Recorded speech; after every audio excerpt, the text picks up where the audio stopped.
ఓం నమ శివాయ. ఈరోజు కోటి సోమవారం గురించి తెలుసుకుందాం.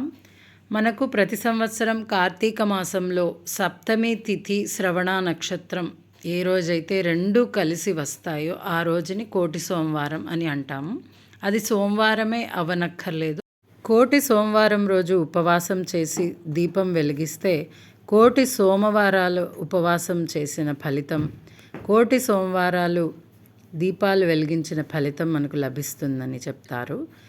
ఈ 2024లో నవంబర్ 9వ తేదీ శ్రవణ నక్షత్రం సప్తమి తిథి, అదేవిధంగా శనివారం కూడా కలిసి రావడం చాలా చాలా విశిష్టమైనది. ఇది చాలా సంవత్సరాల తరువాత వచ్చింది కాబట్టి ఈరోజు ఉపవాసం చేసి సాయంత్రం మరలా స్నానం చేసి స్వామివారికి దీప నైవేద్యాలు సమర్పించుకొని 365 ఒత్తుల్ని కూడా వెలిగించుకుంటే చాలా చాలా మంచిది. కోటి సోమవారాలు చేసిన ఫలితం తప్పకుండా లభిస్తుంది.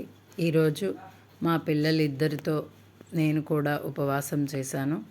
చాలా చక్కగా మా పాప మడితో వంట చేసి స్వామివారికి నైవేద్యం కూడా పెట్టి తరువాత చుక్కను చూసి మేము కూడా ప్రసాదాన్ని స్వీకరించాము.